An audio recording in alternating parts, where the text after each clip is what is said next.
সংগীতত আমি প্ৰত্যেক বছৰে আহোঁ যোৱা 7 বছৰ ধৰি আৰু খুব সুন্দৰ এটা পৰিৱেশ হয় এইবাৰ খালি অকণমান ঠাণ্ডাটো কম পাইছোঁ আগতকৈ যোৱা কেইবছৰতকৈ খুব সুন্দৰ পৰিৱেশ আজি আৰম্ভ হ'ল মনগীতৰ অনুষ্ঠান আমি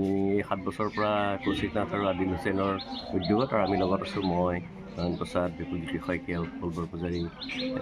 ইত্যাদি কৃষ্ণা বৰুৱা আমি সকলো আছোঁ আমি সদায় পাতি আহিছোঁ এইবাৰ প্ৰায় 70গৰাকী ল'ৰা ছোৱালী আহিছে অসমৰ বিভিন্ন প্ৰান্তৰ পৰা আনকি আমেৰিকাৰ পৰা এগৰাকী ছোৱালী আহিছে এয়া আৰম্ভ হ'ল আজিৰ পৰা আজি বৰগীতৰ ক্লাছ এতিয়া চলি আছে তাৰপিছত ক্লাছিকেল মিউজিকৰ ওপৰত ক্লাছ আছে এইবাৰ বিভিন্নজন ৰূপজ্যোতি বৰুৱা অনুৰাগ শইকীয়া জয় বৰুৱা ৰূপম ভূঞা আদি বিভিন্ন মিতালী দে বিভিন্নজনে ইয়াত তেওঁলোকক ক্লাছ ল'ব শশাংক সমীৰ আৰু বিপুলজ্যোতি শইকীয়াই লিৰিক্সৰ ওপৰত শিকাব গতিকে এটা সুন্দৰ পৰিৱেশ আমি বিচাৰোঁ যে ল'ৰা ছোৱালীখিনি নতুন প্ৰজন্মৰ ল'ৰা ছোৱালীখিনিয়ে তেওঁলোকক বুজি পাওক এটা মননশীল কাম এটা কৰাৰ বা মন গীত বুলি আমি যিটো নাম দিছোঁ মনৰ পৰা ওলোৱা গীত বা মনৰ মানে পিয়ৰ বস্তুটো যাতে তেওঁলোকে সৃষ্টি কৰিব পাৰে বেছি প্ৰচাৰ বা এইবোৰৰ বিপৰীতে ভাল কাম সৃষ্টি কৰাৰ এটা যিটো তেওঁলোকৰ আগ্ৰহ সেইটো যাতে অলপ আগবঢ়াব পৰা যায় অকণ অলপ যদি পথ প্ৰদৰ্শন কৰিব পাৰে আদিল হুছেইনকে ধৰি বিভিন্নজনে সেই বিষয়ে তেওঁলোকক বিভিন্ন ক্লাছত কথা বতৰা পাতিব অন্তৰংগ আলাপ কৰিব গতিকে আশা কৰিছোঁ তেওঁলোক উপকৃত হ'ব আৰু খুব ভাল লাগিছে আৰু এই সুযোগতে মাজুলীবাসী ৰাইজকো আমি ধন্যবাদ জনাইছোঁ এইটো 2020 আৰম্ভ হৈছে এইখিনি সময়ত আমি সদায় আহোঁ মাজুলীলৈ আৰু নতুন উদীয়মান যোনখিনি শিল্পী ক্ৰিয়েটাৰ্ছ আৰ্টিষ্ট সেইলোকক আইডেণ্টিফাই কৰি আমি মাজুলী তেওঁলোকৰ 2-3 দিন কটাওঁ আদিল দা আহে পাপন আহে মই ত' আমি বিৰাট আশাৰে এইখিনি সময় চাওঁ একচুৱেলি এই বিহুৰ পিছে পিছে মাঘ বিহুৰ পিছে পিছে নতুন গান শুনো নতুন সৃষ্টি নতুন ভাৱ আৰু অসমবাসীলৈ মৰম ওলগ জনালোঁ বিহুৰ এই বছৰটো যাতে ভাল হওক আমাৰ যোৱা বছৰটোত শেষৰখিনি বৰ খুব বেছি ট্ৰেজিক আছিলে কিন্তু আকৌ সংগীতেৰে আৰম্ভ কৰিছোঁ গান হ'ব সৃষ্টি হ'ব মই তাকে ভাবোঁ আমি লাহেকৈ যাতে আমি অলপ পোহৰৰ ফালে চাওঁ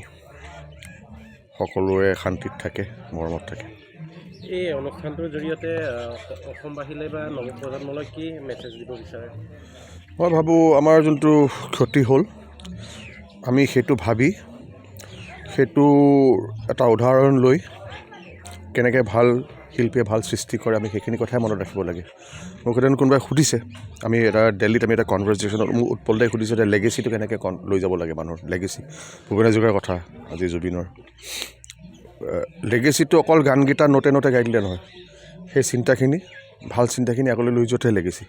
গানটোৰ নিজৰ ইণ্টাৰপ্ৰিটেশ্যন থাকে কিন্তু ভাল চিন্তাখিনি যাতে আমি লৈ যাওঁ যেনেকৈ জুবিনে যেনেকৈ গছ ৰুইছিলে কথা কৈছিলে চিনেমা এখনত যেনেকৈ কৈছে যে পাৰিলে ফুলো ছিঙিব নালাগে সেই গছে দুখ পাই বা হেৰি সেই মৰমটো যাতে আমি আগলৈ লৈ যাওঁ সেই মই ভাবোঁ লেগেচি সেইটো জুবিনৰ গানখিনি নতুন নতুন গোৱাটো লেগেচি নহয় সেইটো মানুহৰ ইণ্টাৰপ্ৰিটেশ্যন থাকিব মই ভাবোঁ সেইটো দেই মোৰ ব্যক্তিগত হেৰি কিন্তু মানুহে তেওঁৰ যিখিনি কাম কৰিছিলে যেনেকৈ মৰম কৰিছিলে যেনেকৈ সহায় কৰিছিলে সেইটোহে লেগেচি মই আশা কৰোঁ